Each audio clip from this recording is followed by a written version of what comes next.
4, 3, 2, 1. Yes, we're live. Live. Lots of people see me. Last off. Good morning, everyone, or evening if you're in England. Teresa Collins, A Blended Spirit, and Hypnowoman. woohoo! Just Google me, Hypnowoman.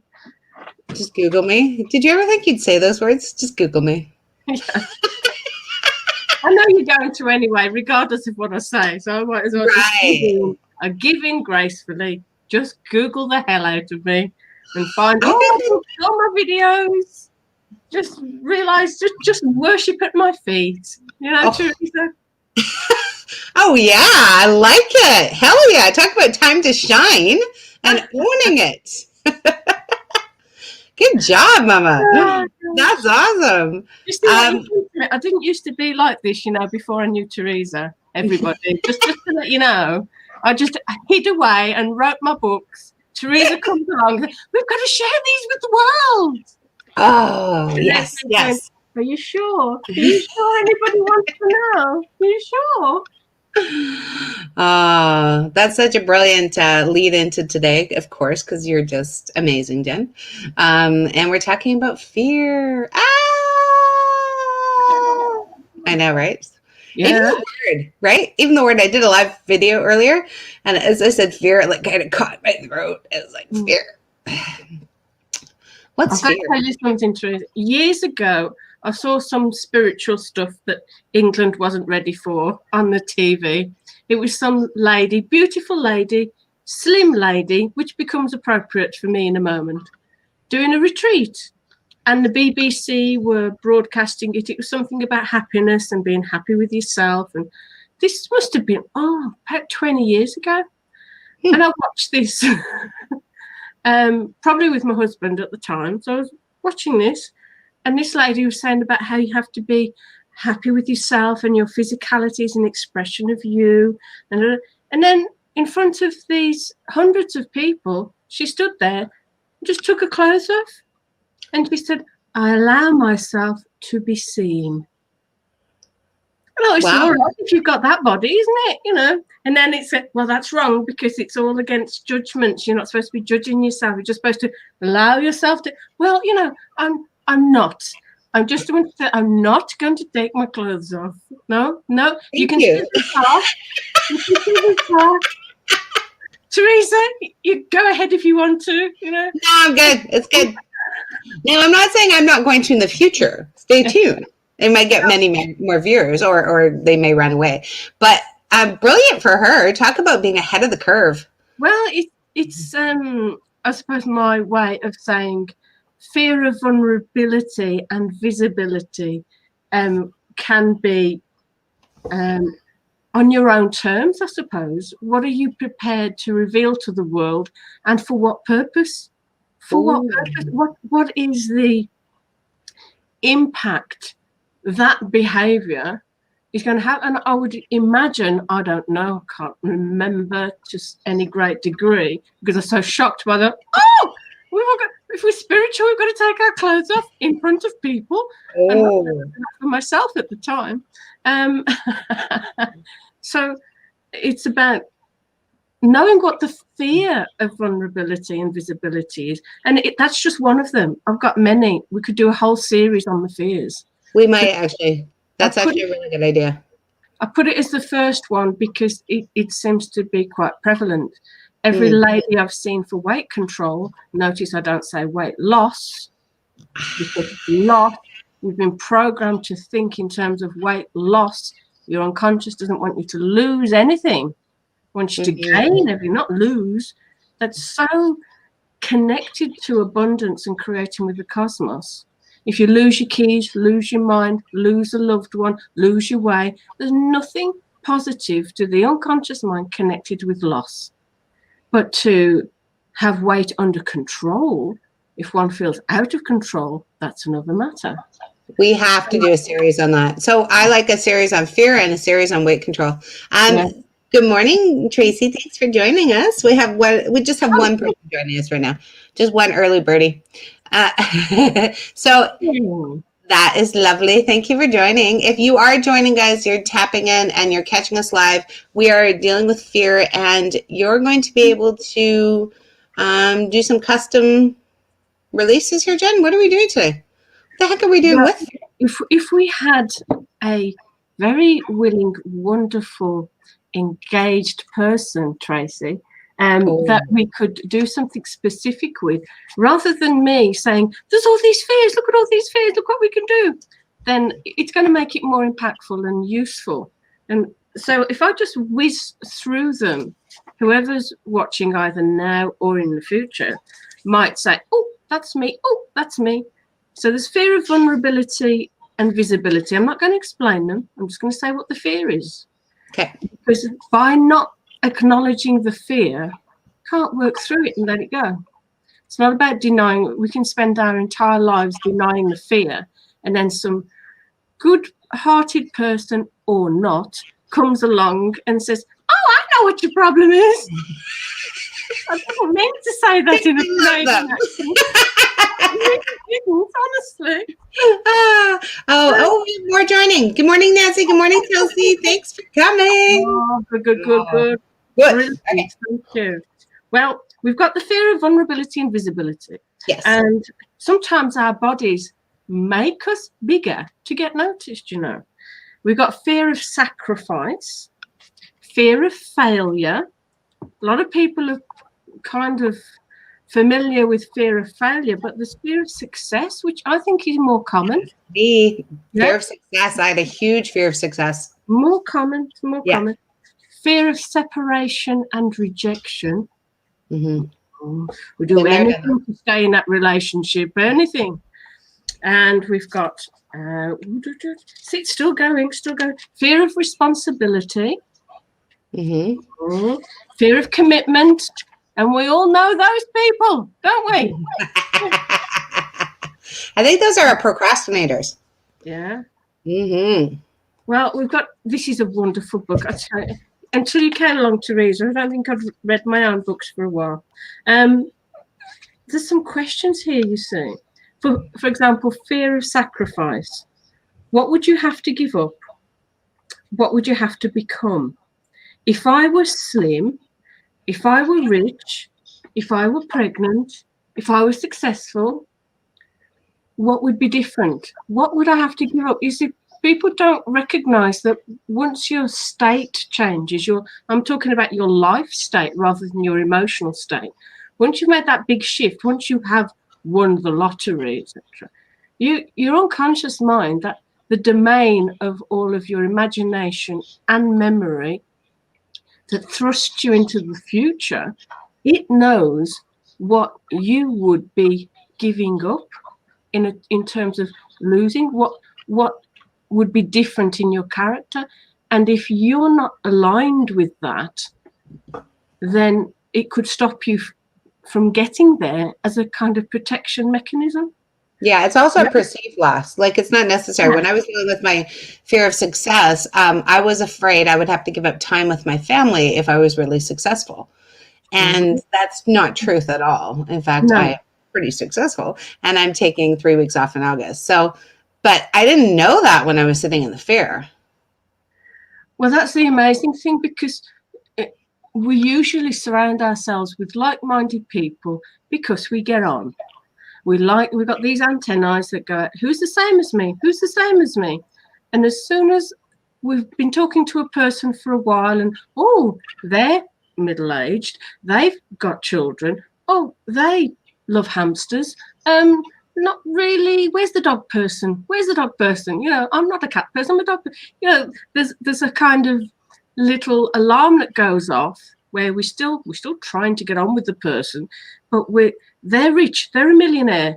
I'd like to be a millionaire, but I'm not a millionaire. And I no longer feel comfortable because they're talking about their yacht. Yes, I'd love to go on their yacht, and they've just asked me if I'd go on their yacht. But do you know, if I go on the yacht, the conversation's going to turn to investments and things. And so there's a part of me that thinks, back off, walk away, walk away, walk away. We don't tend to mix with the people that we think are so very different to us. And that's exactly what we need to do in order to dispel that fear. You know, rich people, if we think in those terms, rich people, slim people, successful people at orienteering, bike riding, athletes, whoever you wish to be like, whatever your goal in life is, if you want that thing or that behavior, it's strange how we kind of back away from it and still have that yearning for it, but not knowing the people who are experiencing it. Then we sometimes just, like you say, we sit in the fear. We don't know the successful person that does have a lot of family time. Until you manage to create yourself wonderfully as the successful person who actually still has family time. But I did do that part. I started looking at the people that could do it all. So, and instead of looking at the gap of, so often like when you're overweight and you hang out with skinny people, all you just feel is more overweight. Instead of looking at how are they skinny? What are they doing? What kind of work are they? I mean, some people are built the way they're built, but it also could be lifestyle or what they're eating, or, you know, so they have ideas. So instead of trying to look at the gap, maybe I'm doing the modeling is what I did. So I started modeling people. Oh, wonderful. Yes. Yes. Yeah. Tracy says separation and rejection, failure more than success. Well, can we have a look at that word, that little word, that failure? One of the NLP prepositions is that there is no failure, only feedback. And all of us go, yeah, right, you know. Depends what mood we're in as to how we evaluate. Tell that to the boss, you know, I'm going to give a presentation tomorrow. Tell that to the scales that I've gone on this morning, yeah. The way we learned as children was to fail. Right. And we were forgiven as children, weren't we? Oh, bless. Look at them. They took a couple of steps and then they fell on the nappy and bounced a bit. Oh, look. And they're trying again. Look. Oh, isn't that cute? Oh, look, that little puppy. What's that little puppy trying to do? He's trying to go up the stairs. Oh, look, let's share that video. The puppy failed to go up the step, and we think it's so cute because they're so small and so young and so innocent. Something about being a grown-up, and this is ourselves, not other people. Other people, actually, those that love us, want us to succeed and don't want us to feel a failure. It's ourselves that judge ourselves so harshly. If we can really entertain that notion that failure is feedback. Gerry Rafferty, I'm giving you a warning now. I'm giving you a warning. Okay, guys, get your notebooks. Failure is feedback and Gerry Rafferty. That's Gerry what we're reading. Do you know the name Gerry Rafferty? No idea. Hey, Google, play Gerry Rafferty. If you get it wrong, you'll get it right next time. Oh, it's music. Lovely. Get It Right Next Time by Gerry Rafferty. Here it is on Rafferty. Spotify. You are adorable. Hey, Google, sound level 8. Is everybody listening? Hey, Google, maximum volume. Imprint this on your memory, Tracy. Oh, she's going to sing now, Trace. Thanks. I adore you. You're so fun. It's a long intro. Yep. You warming up? So you never heard this, Teresa? I know. No. Can you hear the lyrics when you start? Not really well. Okay, we'll listen quick and then we'll all have to do our homework, guys.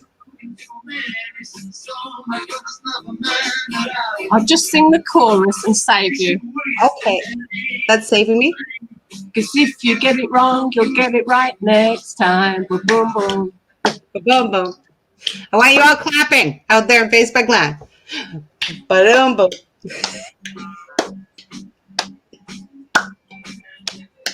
We can just carry on talking and I'll just sing the chorus. Okay, I love you.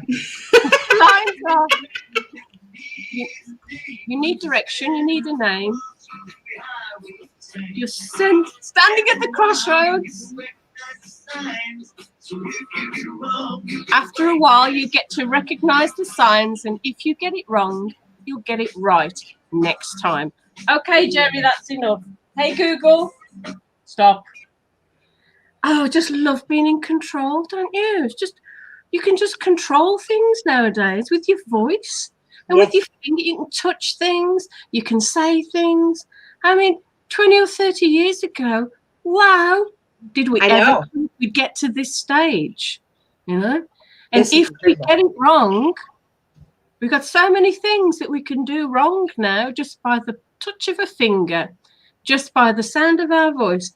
There's so much, it's my belief, that the universe has made things so much more accessible, so much more to get wrong, to fail at, that we can just sift and sort through all the stuff, and there's more opportunities to get it right. If we get it wrong, we'll get it right next time. That's how we learn. It's how we learn. The main person that beats us up is us. And if it's the boss, get a new job. Go self-employed. Sodom. There we are. You're amazing. That whole, we'll call it episode. It's a Jennie episode. But just even getting into that beat and then having everybody clap, talk about a great way to dispel fear. Yes. What a fantastic way to just knock the socks off it. Yeah. Yeah. Loved. I mean, there's so many pieces of music, there's so many stories, there's so many films, there's so many brilliant actors. I think that stories only really get the limelight if there's something important to learn from them. I mean, even a Bond film, for goodness sake, Live and Let Die, you only need the title, don't you? Right. You only live twice. Do you know what the first line is to You Only Live Twice? Nope. I'm going to see if anybody does. Nancy, Tracy, Chelsea.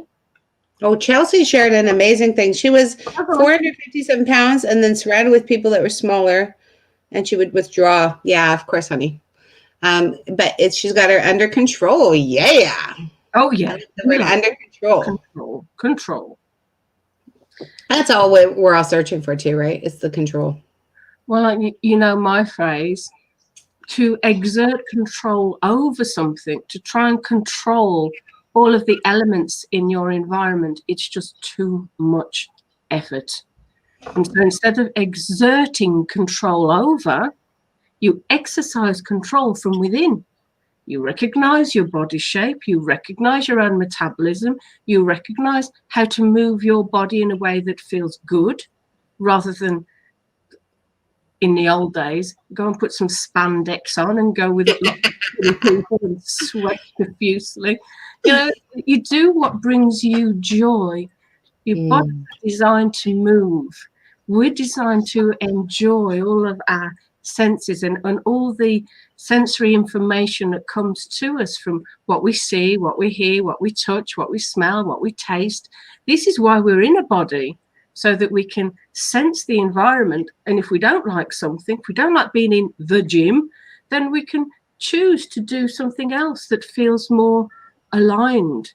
Go ride your bike downhill, or go walking in the woods, or swimming in the sea. Do something. But if it brings you joy, if you actually enjoy the movement of the body, you'll just naturally do more of it.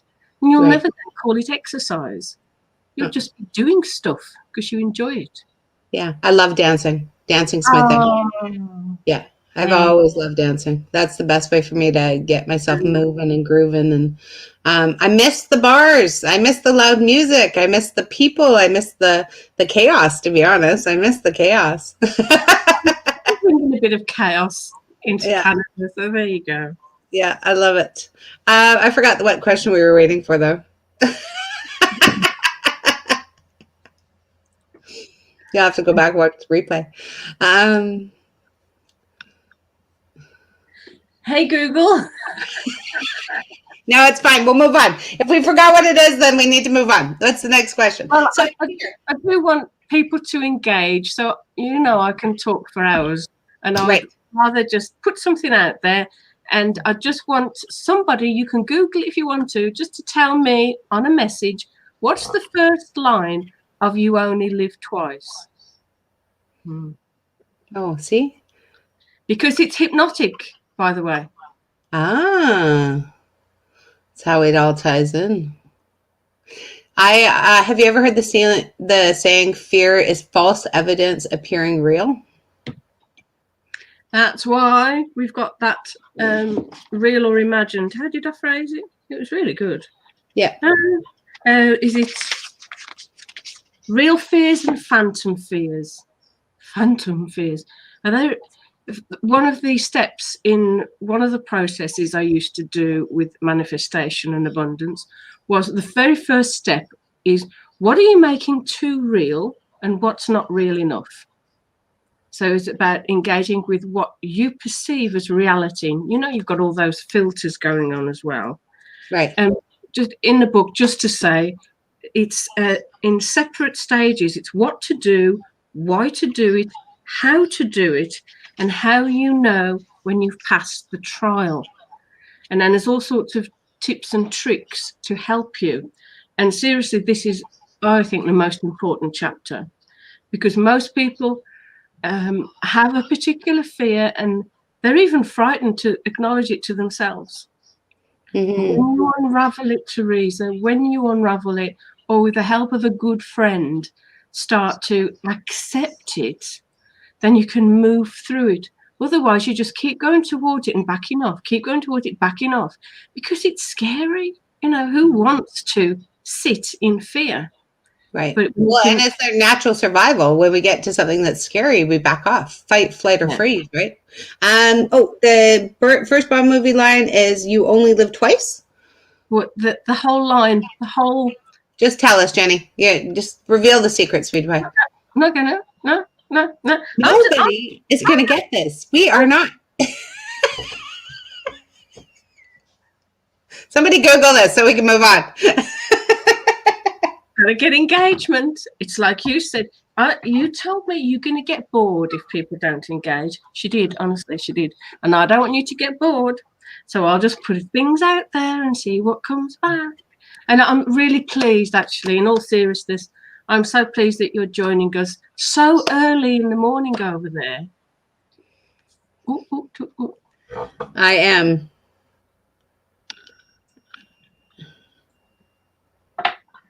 Okay, I don't think we understand the question, Jenny. Can you give us the answer, please? Can we repeat the question? So the first line in the movie, you only live once. In the song, in the theme tune, Nancy Sinatra.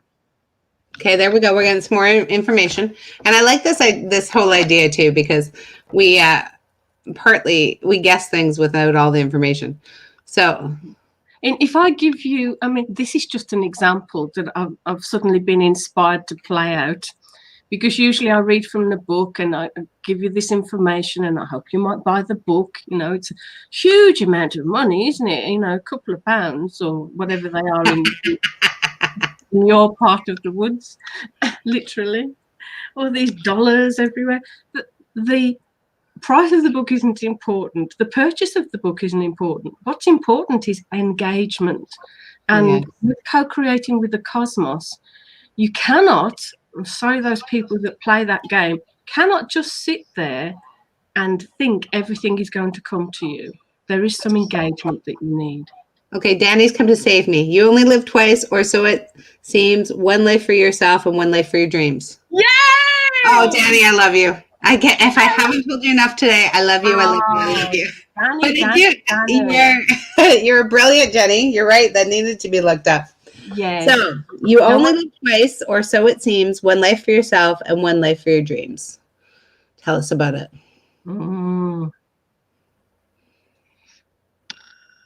What do you think?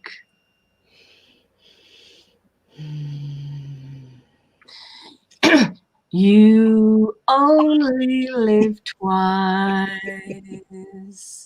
or so it seems. One life for yourself and one for your dreams. So we're awake at the moment. Thank you everybody for waking up and joining us so early. There's this other life when we're asleep, where our unconscious works everything out. Though our unconscious is always with us, co-creating whatever is happening in your life at the moment, there is some engagement on your part, whether you're backing away from something that you think is scary or moving towards something that you want. There's this, NLP calls it a filter of moving away from and moving towards.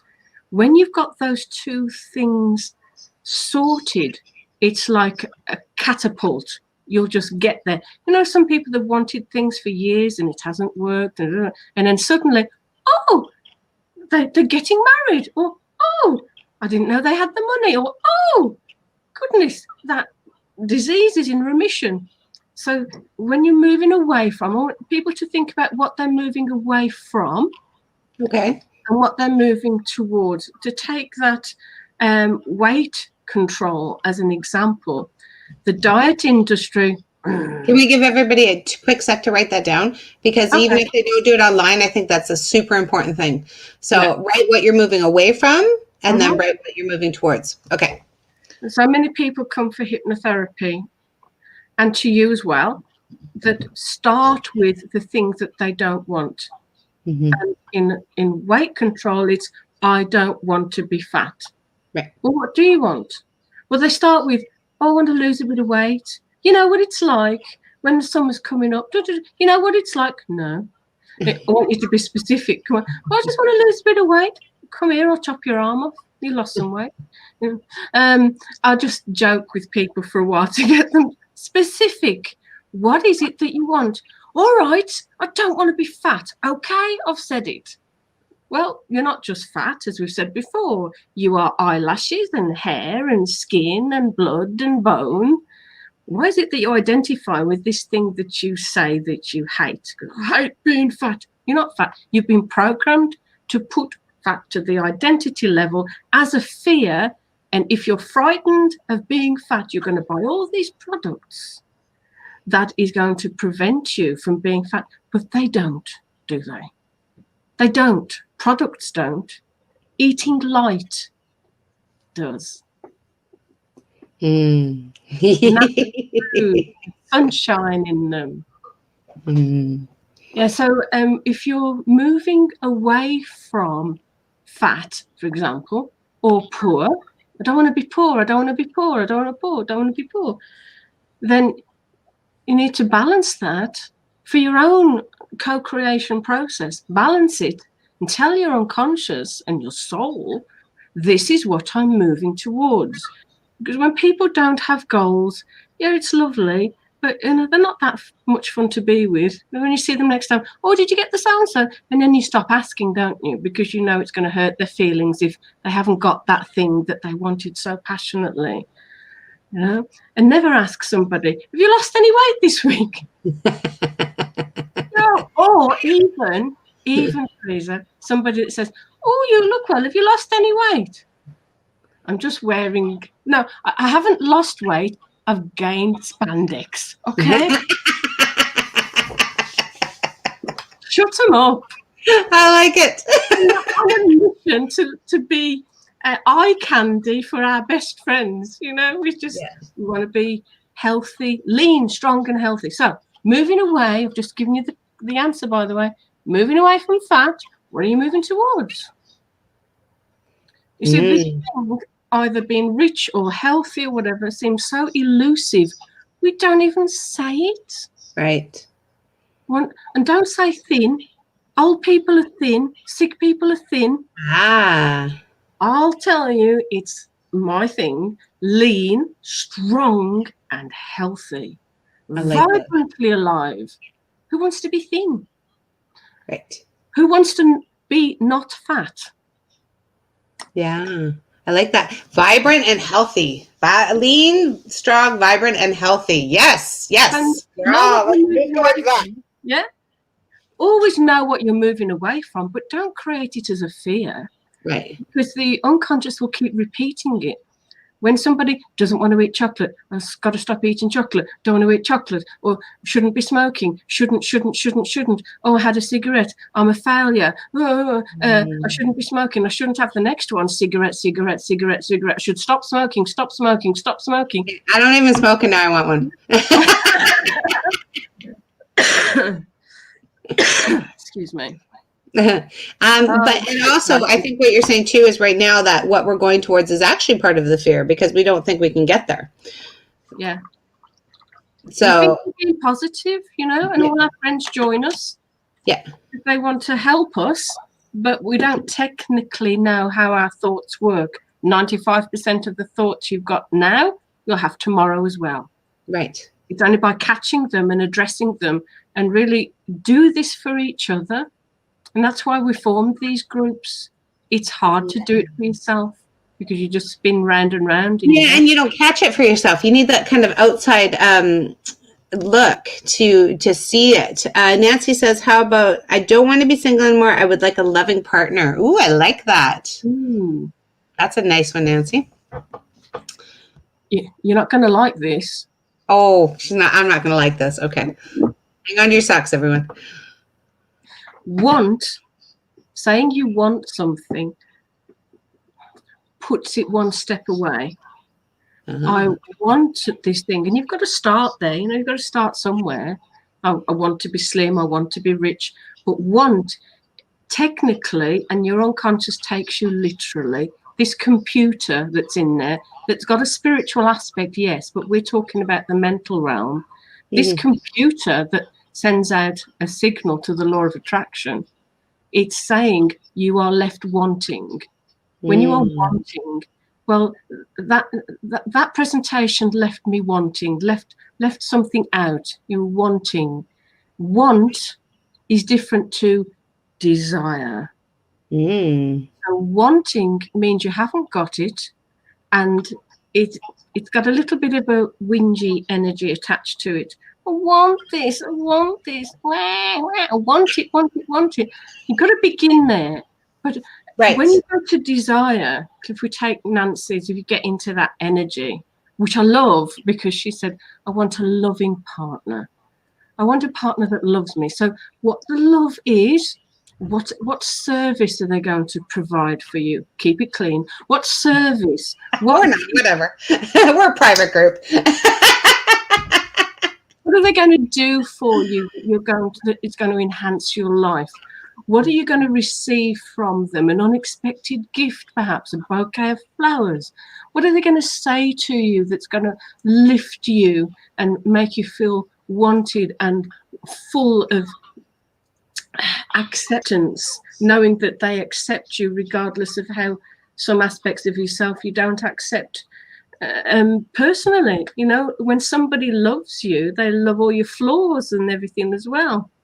And what are they going to say to you? What are they going to say to you? What they're going to give you? What they're going to do for you? How they're going to make you feel and touch, just to hug at the moment. So the loving partner in loving, get into the loving. I desire to be loved. How would my life be different today? Wouldn't it be nice if? I can feel the fear all wrapped up in it, even as you were describing the partner. I'm sorry, Nancy, if this doesn't apply to you, just in general, the fear of people not actually being accepted by another human. So then I can see, so as we're talking, I can see how that fear, we're coming towards a desire, but that fear is kind of sitting in that bubble over there, right? So then we have that ourselves again. Yes, this is what we say we're desiring, but the fear is keeping us away from it. I like that phrase. Someone to witness my life. We're talking companionship more than before now. Having that witness, having somebody perhaps, and you can point us in the right direction, Nancy, but maybe this is sharing experiences and being able to reflect back on them together. Maybe this is somebody that cares whether we've had a good day or not. Maybe this is, and if we can expand on that, someone to witness my life. Well, there's, as Teresa will tell you, there's more witnesses than you can shake a stick at, really, isn't there? But they're not always in this realm. Yes. Yes, Nancy, total fear in your gut. Yes, but I felt it. I totally felt that as she was talking. So we'll work on that energetically as we're co-creating to help you release that as we're going through this. Because that's what we can do on these things, and just kind of feel that. You got to feel the fear, though. As you feel the fear and honor it, it becomes less charged. Exactly. Can I read the little bit that says that? Please do, Jen. Love you. You will know that you have passed the trial when you have acknowledged the fear, and you know which fear belongs to you, and learn that your particular fear is there to serve you and keep you safe. And now acknowledged, you rise above it and trust yourself to protect you in a new way, drawing upon all the resources that you have accumulated by living life up till now. You know you have passed this trial when you felt the fear and have written in detail about doing the thing that you fear most and have given your story a positive outcome. Now visualize it and feel the success and relief. Never underestimate the power of relief. Relief in achievement, knowing that the next time you face a situation of this sort, you have a new way forward that will lead you to overcoming rather than succumbing. Yes, yes, yes, yes. And if you've got that fear in your gut, Nancy, at the moment, I'm just going to ignore Teresa and carry on, Nancy. Is that okay? What fear does, it shoots out adrenaline into your system, giving a burst of energy to the longest, strongest muscles in the body to ensure that you run away quickly or stand your ground and fight and deal with this thing.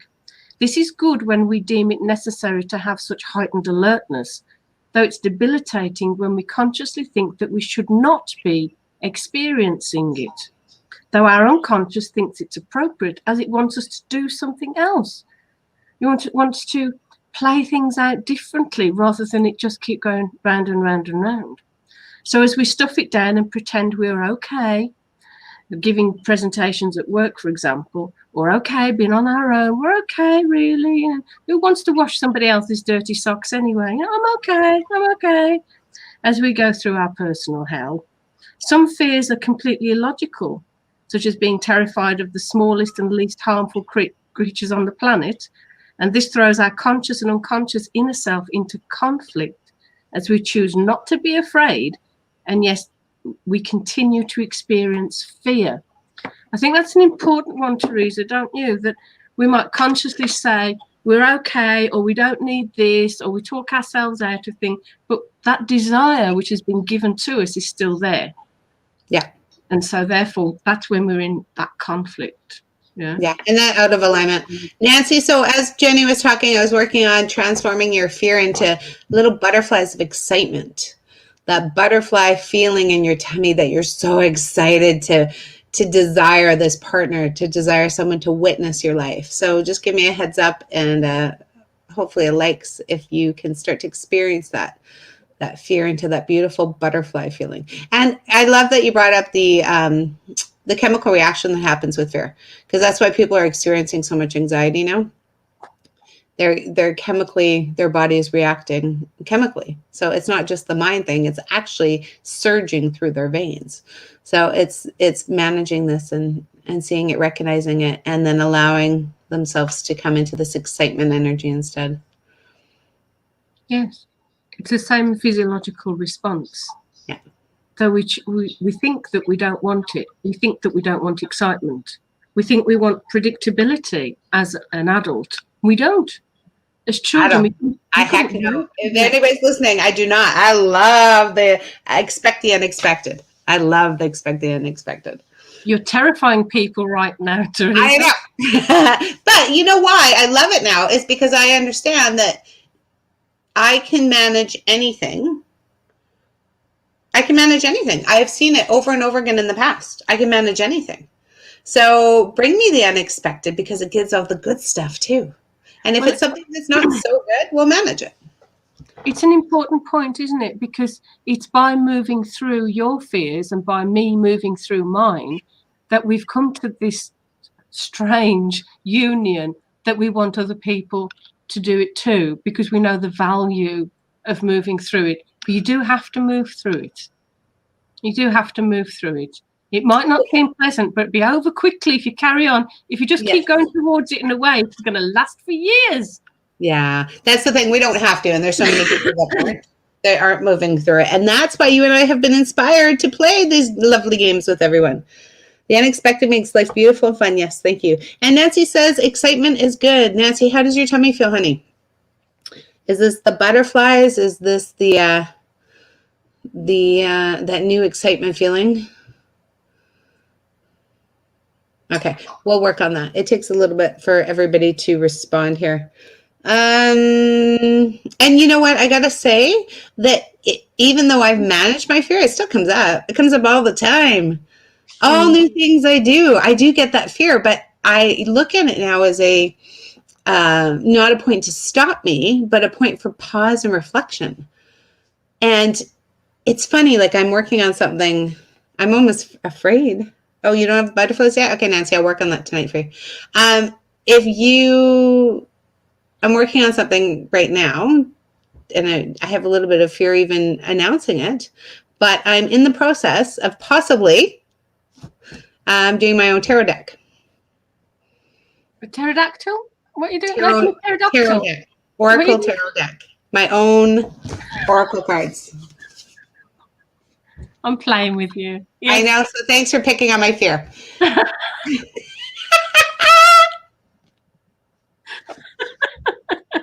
So I'm in the process, and I have the fear. I have the anxiety. What if I don't do it? Oh my God, what if nobody buys it? Oh my God, all these things, right?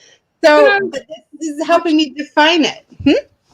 What's really strange here is that probably everybody else, particularly me, thought, yeah, so of course you're doing your own tarot. Well, what could possibly be blooming scary about that? I really don't understand your fear. And when somebody doesn't, like I get people here who have fear of cotton wool, buttons, all sorts of things, cardboard. Right. I had one girl terrified of cardboard. You know what her friends used to do? They used to wrap her presents in cardboard. Oh. So because they were trying to help in a way, they would say they didn't understand the fear. Surely you can't be frightened of that. You know? So somebody not understanding your fear kind of forces you to think, oh, well, if other people think it's kind of okay, I wonder what it is within me that has this fear, you know? Oh, but that brings up a different response too. And thank you, Danny. Danny's going to buy the shit of my tarot cards because she's adorable and I love her. But when we feel like others don't understand it, then that brings up shame too. So then we add shame to fear, and now we've really anchored it.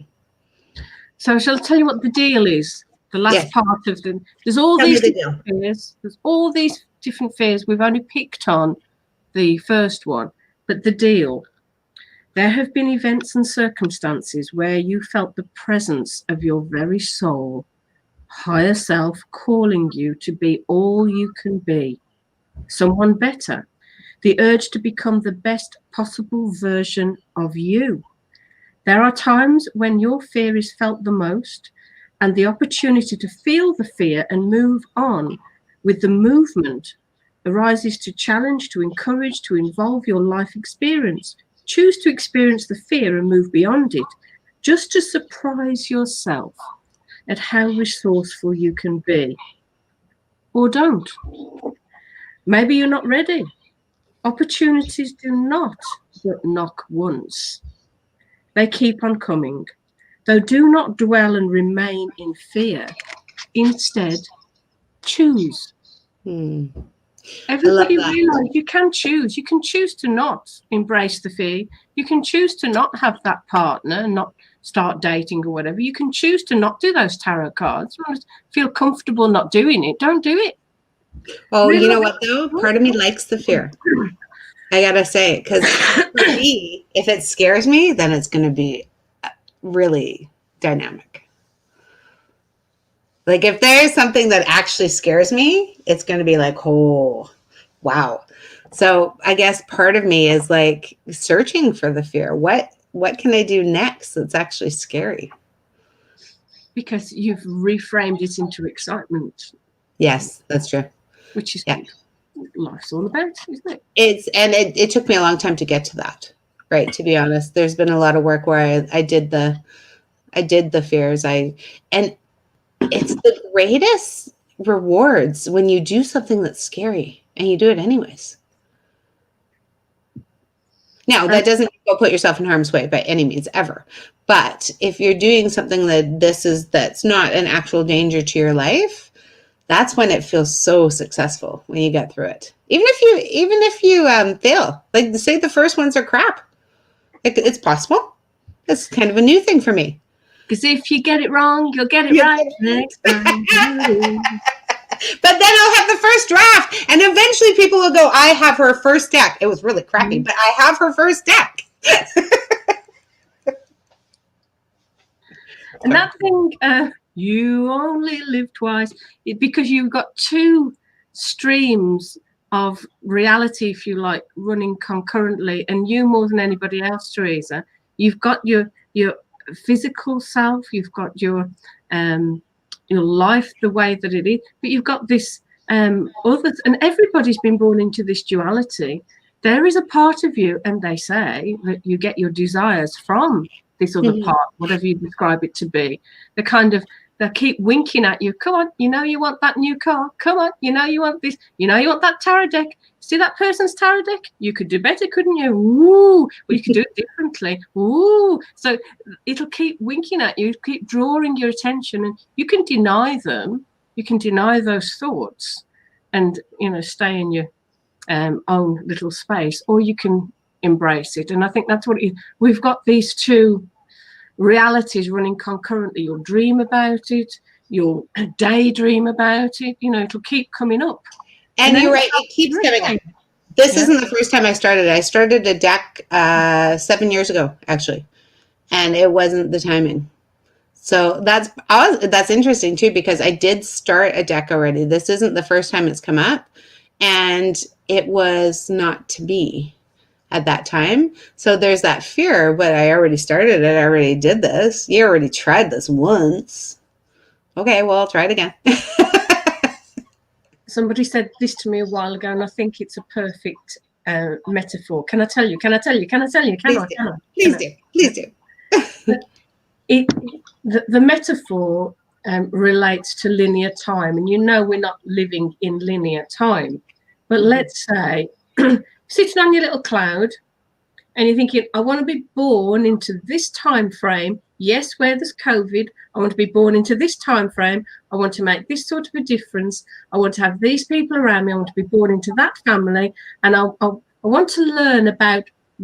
So I'm going to set these hurdles up here, here, here, and here, so that I not only expand my awareness and become all I can be, but so others within my sphere say, oh, if they can do that, maybe I can do this.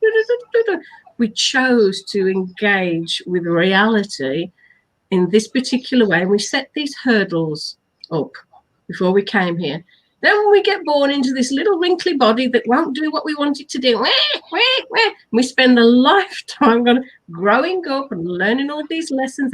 And finally, on the edge of that precipice, right, I'm ready. I'm a grown-up. I've got everything I need. I'm going to do that thing. I'm going to do... Ooh, we crack our shins on the first hurdle and we think, well, maybe not. Maybe I'll leave that to another lifetime. Maybe we've been a bit over ambitious. We could have put too many hurdles up. So I'm going to do all this in this lifetime. You can choose not to. Right. Nobody's saying you have to.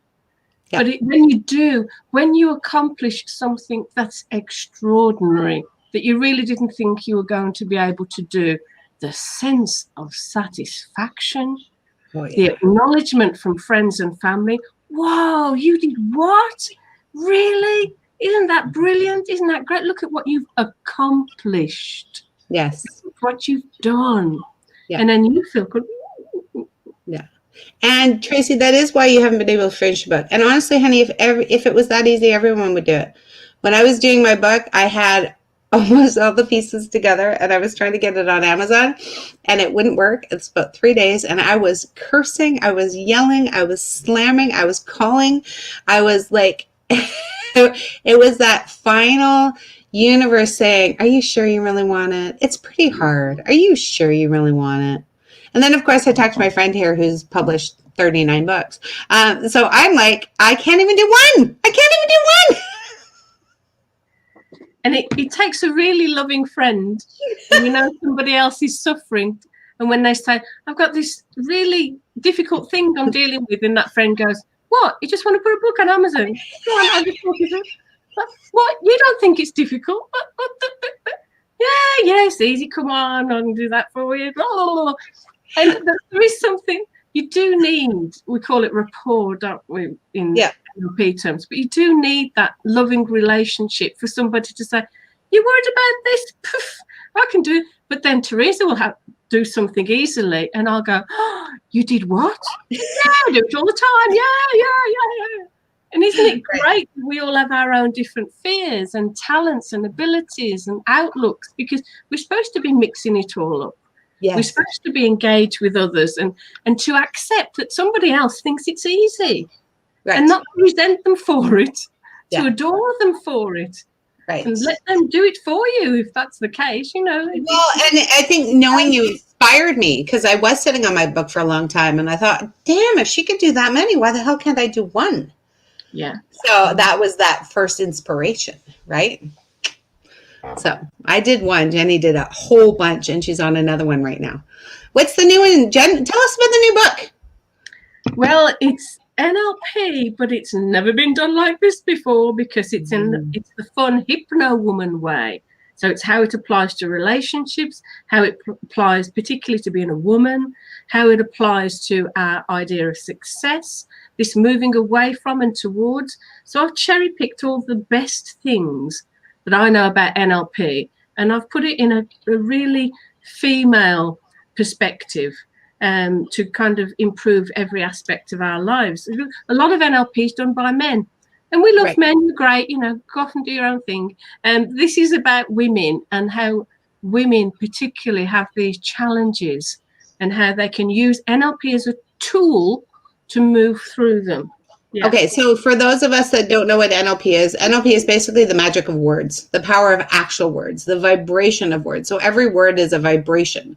So when Jenny breaks it down, and you'll often hear her highlight certain words like ease, there's a vibration that we speak with it. So this is the magic, the real magic in the English language, actually, that we're delving into, and how it can start co-creating in your life, I guess. Yes. Kind of lines up with Time to Shine, eh? Mm-hmm. How you can start using these words we use every day into, I feel like a superpower. Jen, it's a superpower. Yeah, it's a spell. Spelling. It is a spell. Spell. Yeah, we need a good title, folks. If you can come up with a good title for this book, rather than NLP with Hypnowoman. Yeah, I don't like NLP is lovely, and I think it's old school, and there's a lot of boys out there that have done it, but let's do Divine Feminine. I mean, not that I'm writing your book. I'm inviting anybody that wants to contribute, anybody that thinks what will sell, because yes, it is about selling and becoming a millionaire. Of course it is. Yes, of course it is. Though there's another aspect. We become successful when, what is it that Zig Ziglar said? You can have anything you want if you give enough people what they want. You know, if you have £1 million and you're a real philanthropist and you want to help the world, so you give 1 million people £1, and you don't have your £1,000,000 anymore, what service have you really been to the world? But if you can gather whatever it is that you do, whatever it is that makes you come alive, that you know you can do, yeah, better than a lot of people that you know. A lot of people can do things better than you can. You've got to accept that, I think, with co-creating, don't you think, Teresa? There's something that you do that's probably you can do it better than anybody else that you know. Yeah, there's people in the world that can probably do it better, whatever. That's your own judgment. But if you're surrounded by people and they say, you do that so easily, how do you do that? Well, I just do it. You probably don't value it. It's a talent that you have earned the right to have through many lifetimes. You know, that's what your talent is, because you've been through so many lifetimes and you've carried this talent and you've been born with it. And you're here to express, you're not here to prove that you've got it. It's how to change the world, change your world by the use of it. You see, this takes it out of being selfish to self-reference. I refer to myself in a particular way because I know I'm good at this. And every single person is good at something. And they're better at that thing than their friends and family. And I think, well, yeah, but I'm not as good as that guru. Yeah, okay. But you know how good you are. You'll always be better at some things than some people, and you'll always be worse at some things than some people. You might as well embrace what it is that you do well and just go out there and shine, people. Just go out there and shine and say, hey, I can do this thing. I didn't think it was a big thing till I realized other people couldn't do it just as well. Yeah, and that's your gift to share to the world. So I didn't get a title. I think it's something like poof or bang or wow, or like it's a one word, and then it's the message is wake up your world with words. Ooh, that's good, isn't it? Wake up your world with words. Oh, perhaps we can bring women. Wake up your world with words. I don't know. Yeah, so there's a pow first, like ta-da, or like there's a you'll do it because you're the word master, but there's a bang word, and then the title is, and then it's wake up your world with words, because it's time to wake up. When I began all of this, you know, it was doing the 𝘿𝙤𝙦 stuff, but then there's often somebody that comes along for balance. So 𝘿𝙤𝙦 would come out and she was all in her flowing soft clothes and talking all about spirit and spirituality. And then Susan Jeffers came on with her boxy corporate jacket, a little box jacket, and in a very different way said, you just got to feel the fear and do it anyway, people. Just feel the fear and do it anyway. Very different styles, saying exactly the same thing. Right. Yeah, and I love both styles, actually. I have to embrace both. Yes. But Jen, we're out of time again. Holy crap. Where does the hour go? I love these. Do you love this? Should we do it again next week? No. We've hit August. We might as well do August. The only thing is, folks, is next week will be my last one because I'm taking 3 weeks off. So August 8th will be the last one till September. I'm thinking mid-September. What do you think, Jen? Go you. Hey. Yeah. This is what you can do when you're successful. I'm just going to take the month off. I'm just going to focus on me and what I want to do for myself and enjoy myself, basically. And then, yeah, I'll see you again later. It's just, yeah. Did you ever think you'd be talking that way? My God, never. Oh, honey, that felt like so many miles away. But I did have a desire for it. I really did have a desire for it. A huge desire, but not for me. It was for my family, and I think that's why I reached it so quickly, relatively quickly. Like when you look back, it's not quickly, but it only took me 10 years to really get here. Yeah, that's one of the things I've lived by as well. To love someone or something more. Because honestly, I know there's this big fuss about loving yourself, but we really don't know how to do it. And if we can see ourselves through somebody else's eyes that admires what we do and who we are, we start to get those little inklings that well, perhaps we are pretty good, actually. Mm. Perhaps we are. Perhaps we don't need to do that fear of visibility and vulnerability. Yeah. Somebody else. That's why we're here to mix it up with each other. It's not just significant others, it's other people that will reflect to us that we're good at something. And so love somebody more. And if there isn't a somebody, love something. Love a dog, a sunrise or whatever. Get that appreciation, because we can talk about gratitude and appreciation as concepts, but when you just love something, someone, you just then embrace that desire within you, you know, and it then starts to kind of filter through to loving yourself. Love something more, love someone more, and then realize that comes back at you. It comes back at you.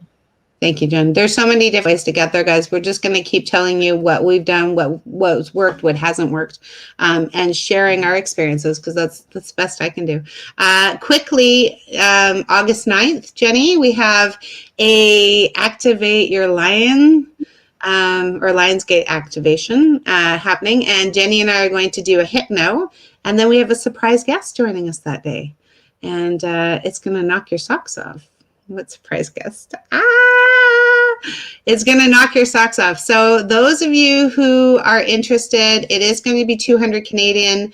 It's going to change your life though. So I don't want to give you any more info. I have 10 spots. I actually only have 8 left. So if you're interested, please connect with me, because this is going to be a wow like you've never experienced. Even Jenny's nervous. She's like, shit, who's going to be there? She doesn't tell me any of this, you know. She doesn't. Likes to keep it fresh. Keep it fresh, Teresa. Keep it fresh. Yeah. Okay. Surprise! I'm going to cut you off now. Okay, lovely. Okay, you cut me off. Okay, I'll see you all. If you're interested in August 9th, guys, reach out. We'll connect. If it's a buddy thing, pay me later. I don't care. You're going to want to be there. It's going to be outstanding, amazing, and holy crap. You'll be talking about it for days. Okay. Take care. Love you all. See you next Saturday at 8 a.m. 8 a.m. Super early. Bye.